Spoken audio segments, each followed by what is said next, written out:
Occupation, mesdames et messieurs, notre intervenant dit bonjour. Bonjour, monsieur le journaliste. Votre nom, s'il vous plaît. À mon doigt, c'est monsieur Jassimel qui revient. Nous écoutons. Pour ce second passage, je voulais parler toujours de la communauté Ngo. La voie du contournement, cette voie vraiment, lancée depuis 2010, jusqu'à présent, n'est encore pas du tout touché. Depuis qu'ils ont gratté cette voie, jusqu'à présent zéro. C'est toujours cette voie de contournement. Les occupants de ce village sont toujours dans l'obscurité. Quand vraiment penser à cette zone-là, ils ont déposé des poteaux électriques dans cette zone depuis plus d'un an. Mais jusqu'à présent, rien n'est encore fait qui puisse vraiment penser à cette voie-là. Je quitte là, même pour parler toujours du sport qui relie les deux quartiers, le quartier Imporima au quartier Meke. Vraiment, que le maire, M. Tati Wendiama de la commune d'Antitengo puisse penser à ce pont-là. Parce que la rentrée est là, la rentrée est bien là. Disons un mois. Les enfants vont traverser ce pont-là pour aller à l'école. Vraiment, qu'ils puissent penser rapidement à ce pont-là. Merci et bon jeudi à vous. Très bonne journée, merci pour votre appel. 65 10 0101, appelez-nous ce matin et partagez avec nous vos différentes préoccupations, mesdames et messieurs, en composant le 65 10 0101. Notre intervenant dit bonjour. Bonjour, monsieur le journaliste. Vous avez l'honneur à monsieur Kende Anselme depuis Kouroubourou. Nous vous écoutons. Merci, monsieur le journaliste. Hier, j'ai vu la pertinence du groin de mon frère Akouvi Etienne qui m'appelle depuis l'école de Sourds. Je suis parti à Albarka hier. Je vous dis que entre le Rouguera et Albarka, ce n'est pas possible. La voie, elle est complètement dégradée. On ne peut même pas passer. Ça, c'est grave. On ne croit même pas que nous sommes dans le parcours. Je quitte là, je viens dans mon quartier Kouroubourou, monsieur le journaliste. Je dis non au dépotoir des ordures ménagères à Kouroubourou. Je dis non. Il faudrait que le délégué de Kouroubourou et le délégué de Baoui s'entendent pour barrer la voie à ceux-là qui viennent déverser les ordures ménagères à Kouroubourou. Je quitte là encore, monsieur le journaliste, je vais à Oupara. C'est grave la situation là-bas. C'est grave. Il faudrait aussi que l'État vraiment prenne cela en compte. Ce sont des vies humaines qui passent par là. Ils n'ont qu'à essayer de voir, de faire quelque chose. Je viens aussi en face de la banque, les généraux des banques. Je dis, il y a une maison inhabitée là qui pourrait être un nid des malfrats là. Il faudrait que l'État vienne voir cela ou bien la mairie. D'accord. Pour qu'on puisse dégager ça, que ce soit clair. On vous a compris. Merci pour votre intervention de ce matin. Vous avez la possibilité de nous revenir. 65 10 0101. Appelez-nous, mesdames et messieurs, partagez avec nous vos différentes préoccupations à travers le numéro mis à votre disposition ce matin. 65 10 0101. C'est le seul numéro à composer pour nous joindre et partager avec nous vos préoccupations comme à vos habitudes. Notre intervenant dit bonjour. Bonjour, monsieur le journaliste, c'est le retour rapide du paiement Rafio. Nous vous écoutons. Monsieur le journaliste, l'air est grave. Ici, de sitôt, on ne prend pas des mesures pour mettre barrière à cela. Ce n'est pas bien ce qui se passe à l'usine Sédeko de Tourou. L'usine Sédeko, où on a demandé de vendre de l'engrais. C'est haut prix, on vend là-bas. Et quand tu vas dans d'autres sièges, c'est haut prix. Qu'est-ce qu'il y a? Qu'est-ce qui ne marche pas? L'année passée, le responsable qui était là encore, c'est comme ça que j'ai frappé fort. Il a quitté. C'est une autre qui est là maintenant. Et qu'est-ce qui se passe à cet endroit? Je vous en prie, à genoux je suis. Allez nous décanter cette situation. Et ça passe, on crie. Sur le Tourou, sur le Tourou. Quand tu vas là, tu ne connais pas qui est responsable, qui est chargé de ça. Tu vois un monde fou là. Après, on a besoin de 2-3 personnes pour régler la situation, mais tu vois, tu vas passer par personne posée d'abord pour pouvoir obtenir. Non, là, c'est grave, c'est grave. Je vis au niveau du CHJDB, les dialysés. On a applaudi ici quand on a entendu que le gouvernement subventionne pour eux. Mais jusqu'aujourd'hui, à quand la mise en route de cette subvention? Beaucoup de vies passent à trépas. Alors, on essaie de rapidement mettre en marche cette subvention-là. Bonne journée. Très bonne journée, merci pour votre appel. 65 10 0101, appelez-nous, partagez avec nous vos différentes préoccupations, mesdames et messieurs. C'est le 65 10 0101 que vous composez et ceci vous permet donc de nous joindre par ici et partager avec nous vos différentes préoccupations. Auditeur Ali, bonjour. Oui, bonjour. Adam Abdoulaye qui vous appelle du quartier Madina. Nous vous écoutons. Merci. Ce matin, je voudrais dénoncer quelque chose que j'avais dénoncé entre-temps. Ici au quartier Zadira, à côté d'une tuerie, un dépotoir sauvage qui a coupé une voie entière. Mais vous avez envoyé vos éléments, ils sont venus et voir. Mais on va nous laisser ce dépotoir comme ça. Il faut qu'on nous dégage ça et chercher la solution pour que ça ne se répète plus. Deuxième préoccupation, très rapidement. Ce que nous vivons à Parakou ici, nous voulons que vous nous invitez, le maire, et lui poser la question. Est-ce qu'il écoute les radios de la place? C'est pourquoi j'ai demandé à ce qu'il diminue d'écouter la radio France Inter. Les problèmes qu'on a, c'est les radios de la place qui vont nous annoncer ça. Merci, à tout de suite. Merci pour votre appel. C'est bien noté, 65 10 0101. Le numéro à composer ce matin pour nous joindre et partager avec nous vos différentes préoccupations. Mesdames et messieurs, c'est le 65 10 0101. Auditeur, bonjour. Oui, bonjour mon cher journaliste, c'est Bonnie Gouda depuis le quartier d'Ano. Nous vous écoutons. Je suis en train de dénoncer des faits. Et des faits que je voulais dire, il y a un dépotoir sauvage qui s'est créé au cœur du quartier Djema. De quel côté se trouve la situation? Il suffit de longer la clôture du LPP Gano à la fin, vous bifurquez à droite, après la deuxième voie, dans la deuxième voie, juste avant 600 mètres côté gauche, il y a un dépotoir sauvage qui est créé là, non loin d'un menuisier qui travaille. Et c'est sur deux parcelles. On se pose la question à qui la responsabilité de ce dépotoir sauvage? Il use de le dégager, sinon on risque de s'enregistrer pas de maladies, pas d'inondations, mais des maladies infectieuses. Si je quitte là, je reviens immédiatement en face de la CERCAM Djema. Et si vous regardez côté SC journaliste, la voix de l'OPP Djema, vous allez voir un gros marigot créé par l'eau qui est stagnée à ce niveau. En face d'une série aussi, c'est des immeubles. Et je suis en train de plaider à l'égard de la municipalité.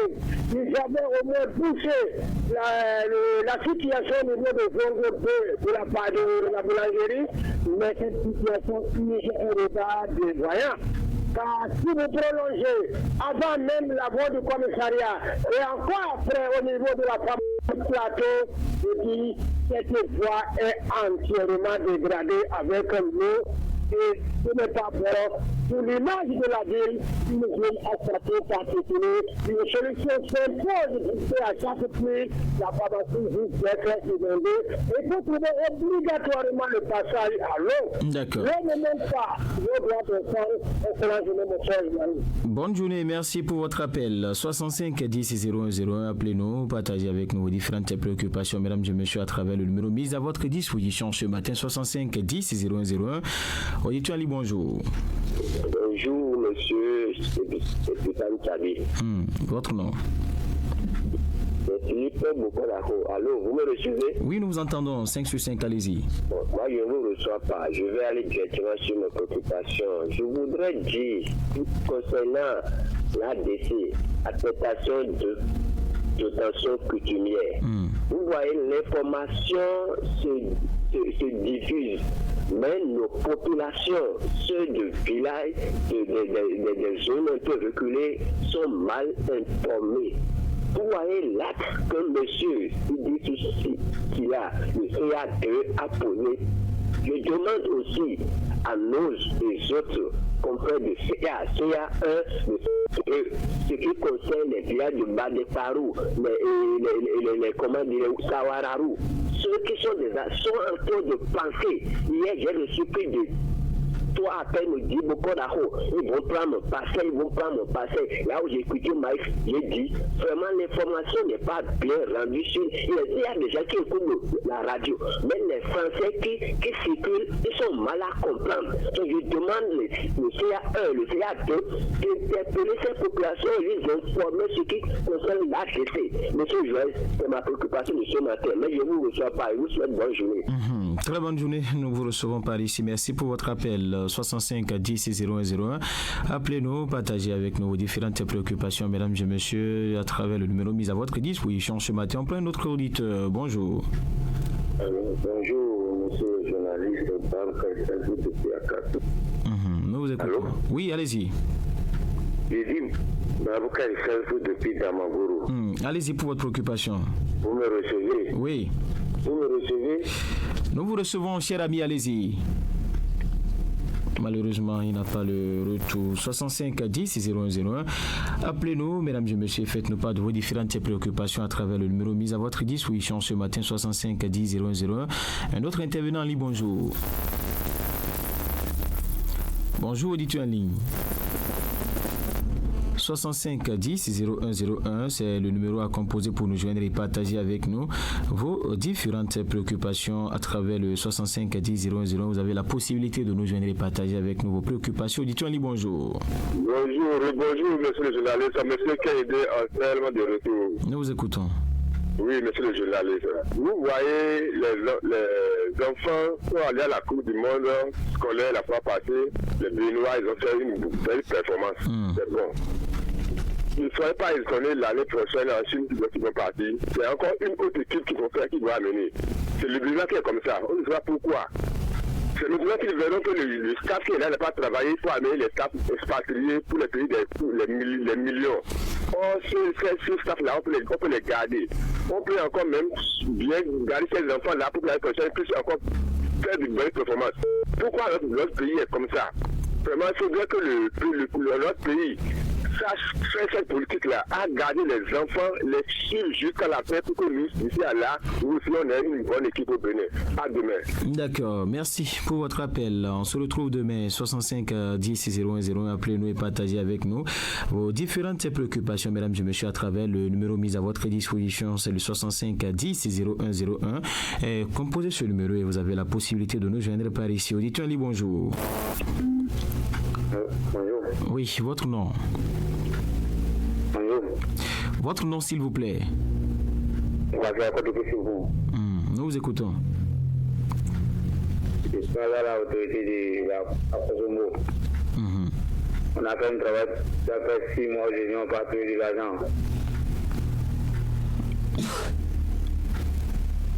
C'est pourquoi je m'adresse c'est pas à Canada pour que je m'écoute ça. D'accord. À demain.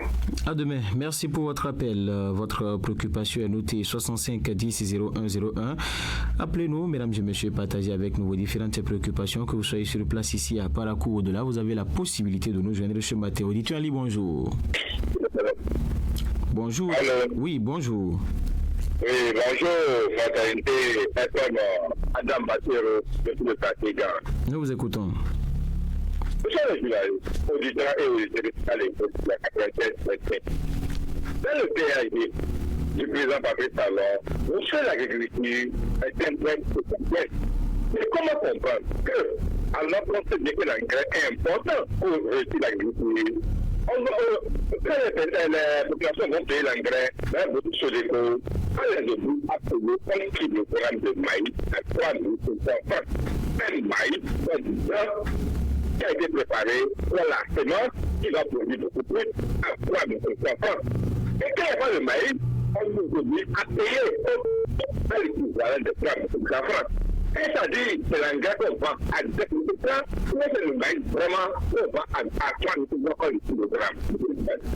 Jusqu'à quel pouvoir et de la comprendre. Parce qu'on veut vraiment créer l'agriculture, il a été heureux. Pourquoi ne plus des droits pour le Chine? Pourquoi ne pas partager ce maïs même aux paysans, pour les progrès et les employés à produire beaucoup dans le pays? Mais dans les Québécois, nous n'avons pas de pouvoir prendre. Peut-être de l'autre pour produire. Moi, je vais.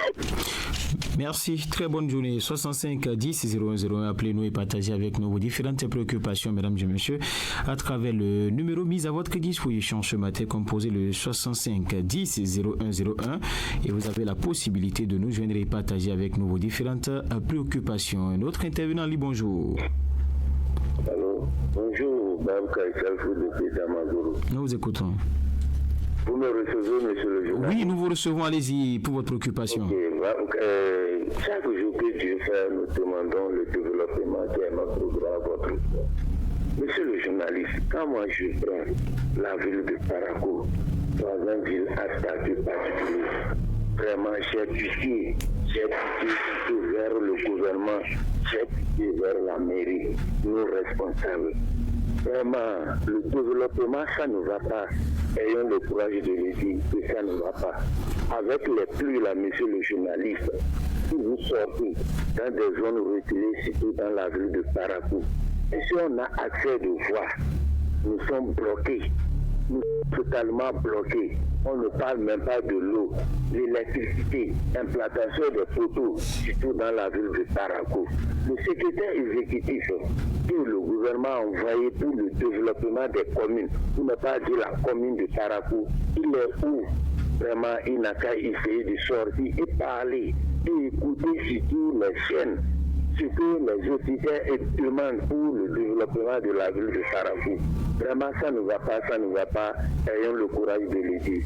Bonne journée, monsieur le journaliste. Bonne journée. Merci pour votre appel. 65 10 0101. Appelez-nous à travers ce numéro et vous avez la possibilité de nous joindre et partager avec nous vos différentes préoccupations. Mesdames et messieurs, notre intervenant dit bonjour. Bonjour, monsieur Pipa Chabi. C'est monsieur Boussou Jérémy Dupik Peroukira. Nous vous écoutons. Monsieur Pipa Chabi, nous n'avons jamais cessé de broyer sur les faits qui ne vont pas dans la ville de Parakou. Nous-mêmes, il y a un dépotoir sauvage qui nous crée assez de problèmes entre Peroukira et Kandabé et Alaga. Est-ce que nous-mêmes, on avait décidé un jour d'aller arrêter l'électricité qui a même fait sortir de d'autres quartiers pour le diverser là? Le jour là, même fraternité était là. C'était Élie Sabalo avec le frère Israël Aoum qui est là. Ils sont venus toucher du doigt la vérité, c'est que nous sommes en train de dire. Le jour là, même dessus, même est là. Ils sont venus toucher du doigt. Et la mairie même a envoyé la délégation, ils sont venus toucher du doigt. Et jusqu'à présent, cette dépotoir se voit en train de nous créer tous les problèmes de cette vie. Chaque matin, nous sommes en train de crier et le maire ne réagit pas. Le maire veut bien être de la population parce que cette dépotoir se voit là, ça nous crée de maladies, de choléra, de paludisme, de tout. Et nous sommes en train de crier jusqu'à présent, personne ne ramasse cette dépotoir se voit. Ça n'est pas du tout bien. Ils n'ont qu'à penser à nous parce que nous sommes là pour eux, eux ils sont là pour nous. D'accord. Bonne journée, merci pour votre appel. 65 10 0101, c'est le numéro à composer pour nous joindre et partager avec nous vos différentes préoccupations, mesdames et messieurs. Composez le 65 10 0101. Auditeur en ligne, bonjour. Bonjour, auditeur en ligne. Allô? Oui, votre nom? Allô? Nous vous écoutons. Allô? Oui, Jacques Ovi, allez-y, nous vous écoutons. Allô? Malheureusement, il va nous revenir pour son deuxième passage. 65 10 0101, c'est le numéro à composer pour nous joindre et partager avec nous vos différentes préoccupations ce matin, mesdames et messieurs. Un autre intervenant, dit bonjour. Oui, rebonjour. Adamo Abdoulaye qui vous appelle du quartier Madina. Nous vous écoutons. Et j'insiste encore, je persiste sur les feux tricolores à Parakou. C'est devenu du grignotant. Il faut qu'on nous amène des techniciens pour corriger le tir, sinon il y a trop d'accidents. Voilà ce qui m'a fait revenir. D'accord. On vous a compris. Merci pour votre appel. 65 10 0101, c'est le numéro à composer pour nous joindre ce matin et partager avec nous vos différentes préoccupations. 65 10 0101. Auditeur. Bonjour la fraternité. Bonjour. Applaudis Étienne du Tibona, nous vous écoutons. Ok. Ce matin, moi, je voulais demander les étudiants de Parakou de penser à quelque chose dans la ville de Parakou. Sinon, ça ne va pas. La ville de Parakou en arrière. On ne comprend un peu rien. Vous voyez un peu, dans la ville de Côte ici, on a crié, rien. Il a été fait dans notre quartier qui a tué, non. Ça vous mentit, pour rentrer maintenant dans notre quartier qui l'a fait, avec difficulté, on rentre ici. Avec la maison, c'est problème. Avec la galine, c'est problème. C'est le creux tellement qu'il y a un peu de donc c'est pas possible. Il n'a pas essayé de discuter maintenant. Il n'a pas de discuter. Là-bas, je peux le faire à Baïkala maintenant, on ne sait pas comment il faut calculer ça là maintenant. Ça devient officiel. Mais on a fait le pari jusqu'au début, rien. Je ne sais pas comme Daria Tibona, voilà comment ça a devenu maintenant aujourd'hui. Hein? Maintenant, on est quand même plus quoi dire. Hein? Les étudiants ne peuvent pas venir discuter. Il n'est pas venu discuter maintenant. D'accord. Les autres qui sont par rapport ici, ça devient maintenant autre chose. Maintenant, pour réparer, on ne veut pas réparer maintenant. Il n'est pas sécurisé pas. On a qu'à savoir que depuis la première chose, il a fait la sécurité parce que tu vois que c'est mieux par rapport à la gazette que tous les jours, il est par les jours. Très bonne journée, merci pour votre appel. 65 10 0101, appelez-nous, partagez avec nous vos différentes préoccupations, mesdames et messieurs, à travers le numéro mis à votre disposition. Auditeur Ali, bonjour. Oui, c'est de la part de M. Biogodaruna à Wariko dans la commune de Ndali, tout juste après mon ami Akouvi Etienne. Nous vous écoutons. Merci monsieur le journaliste. Ce matin, c'est pour venir parler à propos du lotissement qui est en cours dans le village de Warissa. Monsieur Chabi Epifane, ce village de Warissa a été recasé pendant des années. Mais jusqu'à l'heure où je vous parle, monsieur le journaliste, ils n'ont pas fait l'ouverture des voies. Pour rentrer chez toi, il faut passer maison par maison. Voilà que c'est un village situé au bord du goudron. Ce que j'aimerais demander à la mairie de Ndali, de bien vouloir penser à faire l'ouverture des voies à Warissa et à Tamaro. Pour terminer ma voix rapidement, c'est pour parler à propos de la route à Warissa-Sontou-Perere. Le tronçon Warissa-Sontou-Perere n'est pas accessible. Au niveau de Fleuve-Para, aussi M. Epifane Chabi, l'eau dépasse le pont. Si bien que pour traverser, c'est un calvaire total. Ce que j'aimerais demander à l'État béninois, la mairie de Ndali ne peut pas réparer ce pont. C'est le gouvernement de la rupture. Le gouvernement n'a qu'à faire tout possible. Après les grandes pluies, il n'a qu'à réparer carrément le pont sur la Warissa-Sontou-Perere. Bonne journée, bonne continuité à vous. Bonne journée, merci pour votre appel. 65 10 0101, c'est le numéro à composer pour nous joindre ce matin et partager avec nous vos différentes préoccupations, mesdames et messieurs. Encore 10 minutes très exactement à passer ensemble ce matin. 65 10 0101. On va prendre un autre intervenant. Auditeur Ali, bonjour. Oui, bonjour, monsieur Pitaï. Vous me recevez? 5 sur 5, allez-y. Bon, moi, je ne vous reçois pas. Je voudrais dire ce qui concerne les feux tricolores à Parakou. Malgré que cette feu tricolore marche, nous recevons chaque jour des accidents graves. Mais je vais demander à nos frères conducteurs ou bien usagers de la route ce matin, comportez maintenant que cessez ne fonctionne pas, nous n'avons pas de feu tricolore. Et roulez modérément. Ne prenez pas la vitesse que vous avez quitté de chez vous, là. Vous traversez des carrefours. C'est ça que moi, je les explique. Arrivez à un carrefour, malgré que vous êtes en piéton, voiture, moto là, ralentissez-vous. Vous pouvez éviter des dégâts, des communes qui fait comme ça. Malgré qu'il n'y a des accidents. Et je vois que comme les feux ne fonctionnent pas, mais chacun va essayer de rouler bien vrai que c'est nécessaire. Mais je vous prie, pardon, essayez d'arriver sur le carrefour Ralentissez-vous, regardez de gauche à droite avant de traverser et laissez les gens qui font vous là. Vous pouvez les éviter aussi des accidents. Mais chères autorités, il ne veut pas dire ça pour ne pas faire les feux. Allez réparer les feux. Je vous souhaite la voix du peuple. Monsieur Bokolaro, je vous remercie. Merci pour votre appel, Philippe Bokolaro. On prend rendez-vous demain. Merci de nous avoir joints ce matin. 65 10 0101. Appelez-nous, mesdames et messieurs, partagez avec nous vos différentes préoccupations. C'est à travers ce numéro que vous avez donc la possibilité de nous joindre par ici et partager avec nous vos différentes préoccupations. Auditeur Ali, bonjour. Allô? Bonjour, Auditeur Ali. Bonjour, monsieur le journaliste. Votre nom? Allô? Oui, nous vous écoutons. Votre nom, s'il vous plaît. Oui, bonjour, monsieur le journaliste. Présentez-vous. Depuis Touloubani. Nous vous écoutons. Si je vous appelle ce matin, c'est pour vous informer que la direction départementale du travail et de la fonction publique de Parakou est en souffrance. Monsieur le journaliste, après l'émission, vous pouvez y aller à la direction pour voir ce que je suis en train de dénoncer. Si rien n'est fait, les bureaux seront, c'est-à-dire le bâtiment des administrateurs ça serait écroulé plutôt. Allez-y voir tout en France. Il y a les fichiers sur les murs. Et je vous en prie, si rien n'est fait, demain nous dirons mes condoléances aux agents du travail et de la fonction publique de Parakou. Je vous demande pardon. Si le préfet est à l'écoute, c'est lui qui est l'œil du président en talon. Il faudra qu'il fasse un tour pour aller voir dans quelles conditions ces fonctionnaires sont en train de travailler à la direction là. C'est malheureux.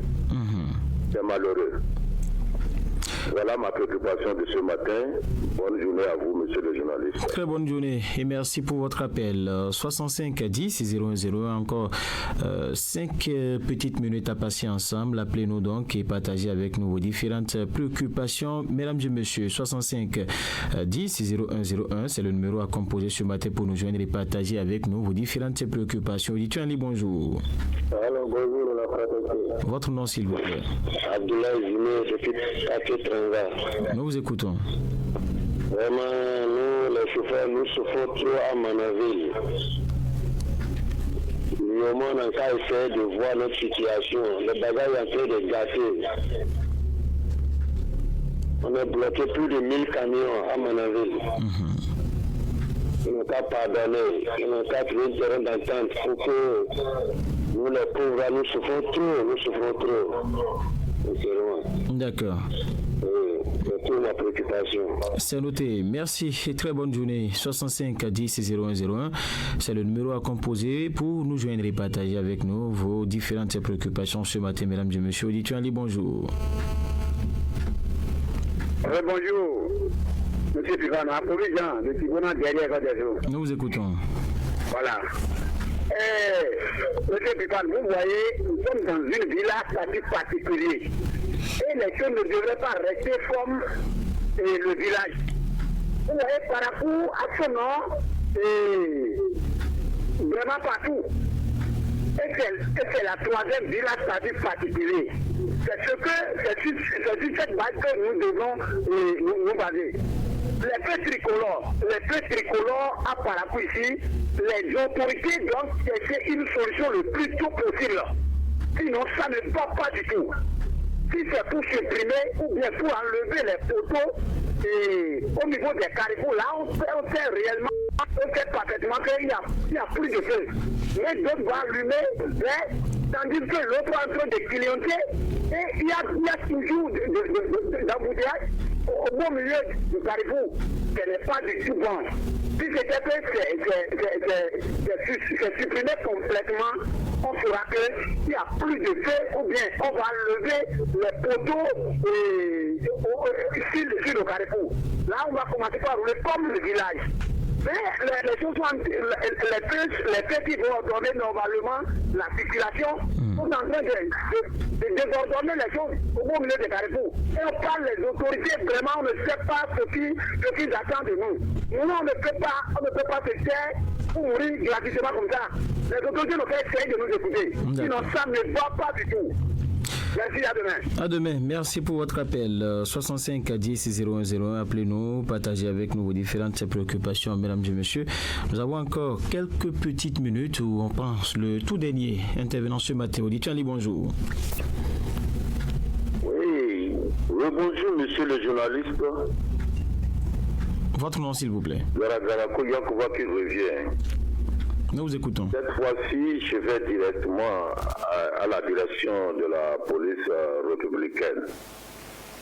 Il y a une scène qui s'est passée au niveau du carrefour Kérékou la fois dernière, c'est déplorable. Il y a un usager qui venait, je pense, c'est sans casque, et le policier qui était là, qui voulait le faire interpeller, a été cogné. Je ne sais pas quel état le policier là serait et quel état l'homme de conducteur de moto serait, mais j'aimerais donner un tout petit conseil aux policiers. Un usager qui vient à vive allure, il ne faudra pas qu'il cherche à le faire arrêter. De voir les possibilités, si c'est la plaque de sa moto, prenez le numéro et gardez ça jalousement. Un jour, vous allez le prendre, mais que de prendre votre vie en danger, ce n'est pas bon. Parce qu'il s'est mis, ils se sont fait des zigzags, mais finalement, le monsieur l'a cogné. Et il est tombé évanoui, c'est les sapeurs-pompiers qui sont venus le chercher. Donc, dorénavant, je demande aux policiers de ne pas chercher à faire ce genre de choses. Un usager qui vient à vive allure, laisse-le partir, prenez l'engagement de prendre un numéro de la plaque. D'accord. C'est sa moto ou voiture. Voilà ce que j'aimerais ajouter ce matin, monsieur le journaliste. Que Dieu vous bénisse. Amen. Merci. On vous a compris. Vous étiez le tout dernier ce matin. Merci en tout cas de nous avoir joints. On va prendre rendez-vous pour un nouveau numéro de la tranche Point de vue demain. Auditeurs, auditrices de Radio Fraternité, suivez-nous désormais sur notre plateforme digitale fraternitéfm.bj. Fraternitéfm.bj, c'est l'actualité en continu 24 heures sur 24. Vous y trouverez également toutes nos émissions en podcast en français et dans les différentes langues locales, à savoir le Dendi, le Bariba, le Nago et le Fon. Fraternitéfm.bj, ne ratez rien de l'actualité d'ici et d'ailleurs. Fraternitéfm.bj, juste un clic et toute l'information est à vous. Du 1er au 15 août, profitez des pâtes alimentaires Matonti à des prix exceptionnels. Le sachet de spaghettis 500 grammes à 400 francs, celui de 250 grammes à 225 francs. Le sachet de macaroni 500 grammes à 600 francs, celui de 250 grammes à 300 francs. Matonti, une saveur unique. Matonti, oh, macaroni ou spaghetti. Matonti, oh, 3 minutes et c'est pris.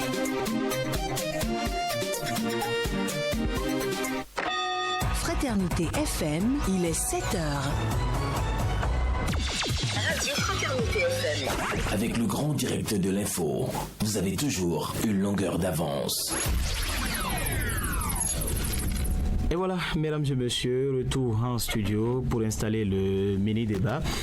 Ce matin, je suis avec Jacques Debré, bonjour. Bonjour Epiphane Chabichi. Monsieur Ramsif Gounoukan, justement, bonjour. Bonjour Epiphane. Voilà, ce matin, on va parler brièvement de cette rencontre annoncée des chefs d'État et de gouvernement de la CEDEAO, les chefs d'État qui se réunissent pour évaluer l'option à adopter, en tout cas face à la crise qui secoue depuis plusieurs jours ou plusieurs semaines, donc le Niger. Ramsif Gounoukan, les chefs d'État qui se réunissent, l'option militaire était annoncée, mais visiblement, on voudrait en tout cas sonder encore les voies diplomatiques. Oui, moi, je pense que ce nouveau sommet est assez déterminant pour apporter une réponse à la situation au Niger.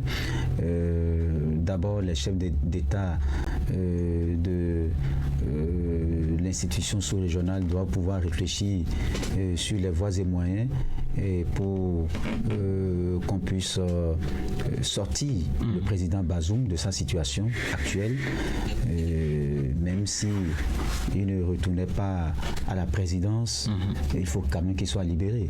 Je crois que c'est le plus important. Parce que je ne pense pas qu'aujourd'hui on puisse les nouveaux maîtres de Niamey puissent facilement accepter de quitter le pouvoir et remettre ça au président Bazoum. Ce n'est pas évident, mais si déjà tout au moins on peut le libérer, ce serait déjà une bonne chose. Maintenant, c'est de plus en plus, on a constaté que l'accent est en train d'être mis sur la voie diplomatique et donc sur le dialogue. Vous avez vu, malgré que le président du Nigeria soit assez favorable pour une intervention militaire, le Sénat dans son pays n'est pas d'accord, voyez-vous. Donc cette option n'est pas l'option qui va prévaloir. Lorsque vous écoutez les différentes parties, vous sentez véritablement que aujourd'hui l'option de l'intervention militaire est la toute dernière option. Donc c'est déjà très bien qu'on puisse discuter avec la junte au pouvoir et trouver des voies et moyens si il faut leur permettre un temps de transition et voir comment le retour à l'ordre constitutionnel peut se faire dans la tranquillité pour qu'il n'y ait pas de la guerre. Je crois que ce serait très bien. Toujours est-il que le dialogue va être privilégié dans tous les cas de figure, de sorte que ce soit les populations du Niger et celles de la sous-région soient épargnées d'une guerre à des conséquences qu'on ne pourrait pas maîtriser. Parce que déjà, vous avez vu, avec la situation, il y a assez d'impact sur le plan économique au niveau d'abord du Niger et des pays de la sous-région. Voilà, Jacques Degbé, cette option, en tout cas, je dirais cette rencontre qui semble être une rencontre ultime entre les chefs d'État de la CEDEAO, les chefs d'État et de gouvernement. Pour vous, à quoi est-ce qu'on peut s'attendre? Je crois que, en tout cas, la CEDEAO va vouloir un peu mettre de l'eau dans son vin. Après les différents appels à ne pas intervenir militairement parce que plusieurs pays qui partagent des frontières avec le Niger commencent déjà par craindre une telle politique de la CEDEAO. Il y a le Burkina Faso, il y a le Mali, il y a l'Algérie, et même bien d'autres pays qui ne sont pas limitrophes avec le Niger, qui partagent déjà des inquiétudes, qui mettent en garde par rapport à une intervention militaire de la CEDEAO. Et quand on prend même le Nigeria, dont le président a assuré la présidence de la CEDEAO, Bola Tinubu, dans son propre pays, le Sénat ne va pas donner 4 votes. Le Sénat a dit attention, il faut privilégier la voie politique, il faut privilégier la voie diplomatique pour pouvoir trouver une solution à cette crise-là. Donc après cette décision-là de la CEDEAO, ça a été comme un ballon d'essai pour l'institution sous-régionale, mais les analyses, les prises de position de part et d'autre aujourd'hui font que la balance penche beaucoup plus vers ceux-là qui ne soutiennent pas une intervention militaire. Je crois quand même que les chefs d'État et de gouvernement de la CEDEAO suivent quand même l'actualité, suivent de près ce que disent les uns et les autres, et normalement, je crois qu'ils doivent pouvoir tenir compte. Eux-mêmes l'ont dit, il faut privilégier la voie diplomatique, il faut trouver une solution qui ne va pas forcément nécessiter l'intervention de la force. L'intervention militaire ne sera que le dernier recours. On espère vivement que la décision de ce matin va permettre d'avancer un tout petit peu. Au niveau de la junte aussi, il va falloir un peu d'ouverture parce que jusqu'ici c'est très compliqué. Une délégation conjointe CEDEAO, Union africaine et États-Unis et bien d'autres a été renvoyée, n'a pas été reçue par le général Tchiani. Donc je crois qu'au niveau de la junte aussi, il faut quand même une petite ouverture si on veut véritablement discuter. Aujourd'hui, l'option de ramener Bazoum au pouvoir semble vraiment très très hypothéquée. Ça va être très compliqué. Maintenant, il faut voir comment peut-être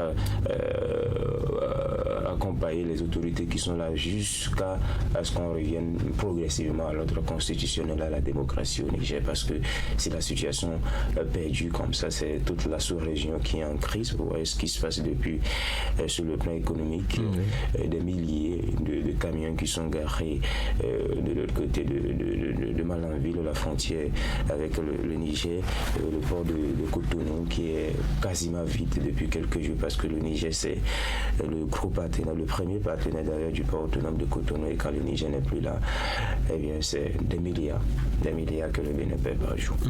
Quoi qu'on dise, ce putsch est dénoncé, et bien sûr dénoncé par les chefs d'État et bien d'autres personnalités, analystes politiques. Raoul Steve Gounokon, Jacques vient de le rappeler tout à l'heure, les conséquences se font déjà sentir d'ailleurs, en appelant un conducteur de véhicule qui vient de témoigner tout à l'heure sur cette tranche-là.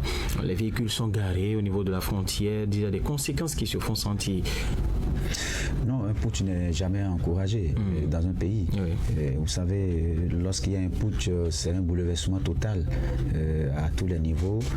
Donc, et c'est la situation que le Niger est en train de vivre. Et vous avez vu, même tous les pays où il y a eu des putschs ne sont pas encore sortis d'affaires. C'est toujours les populations continuent de vivre les mêmes difficultés, rien n'a changé. Donc je pense que lorsqu'il y a au contraire une stabilité, eh bien c'est gage de développement. C'est vrai, pas toujours gage de développement, mais il y a quand même une certaine avancée lorsque il y a une certaine stabilité sur le plan politique. Vous avez vu, si je prends le cas du Bénin depuis 90, que nous sommes allés à la conférence nationale et même bien avant, eh bien, il y a eu beaucoup d'accords. On s'est entendu sur un principe et depuis 90 jusqu'à ce jour, le Bénin a connu une stabilité. Et vous avez vu, il y a la paix. Et donc, c'est ça qu'on aurait souhaité pour tous les pays de la sous-région, mais c'est sans compter également avec, parce que n'oublions pas, il y a ceux-là qu'on appelle des acteurs politiques qui sont là pour gouverner le pays. Et ceux-là doivent être soutenus par les forces armées, donc, et leur permettre de mener à bien leur politique, leur gouvernance. Maintenant, si ça arrive comme c'est le cas au Niger, comme l'a dit Jacques, je pense qu'on doit pouvoir discuter avec la CEDEAO, doit pouvoir discuter avec ces putschistes, et de sorte qu'on puisse trouver quand même le juste milieu. Mais le retour de Bazoum, c'est très mince, comme l'a dit Jacques, je suis d'accord. C'est pas évident que les putschistes, après des échanges, puissent accepter de dire bon, nous laissons le pouvoir, Bazoum revient, tu redeviens président de la République. Je pense que l'option là, cette probabilité n'est pas, c'est pas évident qu'on en arrive là. Mais toujours est-il que aujourd'hui, on a besoin de la paix dans la sous-région pour avancer, parce qu'il y a beaucoup de problèmes sur le plan économique, et aujourd'hui la situation fait que on sent que de plus en plus sur le plan économique, la plupart des pays qui ceinturent le Niger ont commencé par vivre les affres de cette crise que le pays est en train de connaître. Donc un coup d'État, vraiment, dans le fond, ce n'est pas encouragé. Voilà. Jacques Debré, pour terminer très rapidement, vous voyez la junte aujourd'hui s'ouvrir aux discussions, juste peut-être après cette rencontre d'Abuja. Je crois que les lignes ont commencé petitement à bouger. Le général Tiani a reçu hier, si on tient aux informations de nos confrères de France 24, il y a une autorité religieuse du Nigeria, je crois, qui a été reçue par la junte au pouvoir. Peut-être que c'est peut-être un début de quelque chose qu'ils vont s'ouvrir, écouter les autres délégations, notamment une délégation de la CEDEAO qui, je crois, aussi a été reçue. Donc aujourd'hui, il faut aller à la table de négociation, il faut discuter, il faut écouter les uns des autres, les positions des uns et des autres pour pouvoir savoir quelles décisions prendre, sur quel pas danser, qu'est-ce qu'il faut faire réellement pour qu'il y ait progressivement un retour à la stabilité stabilité, comme je le disais, un retour progressif à l'ordre constitutionnel. Ça ne va pas être du jour au lendemain. Les choses ne seront plus comme avant au Niger, du jour au lendemain. Il faut attendre progressivement que tout se stabilise. C'est de bonne guerre pour la stabilité dans la sous-région. D'accord. Merci à vous, Jacques Debé, Raoul Sir Gounokon. On va tous d'ailleurs vous retrouver dans la suite de cette émission.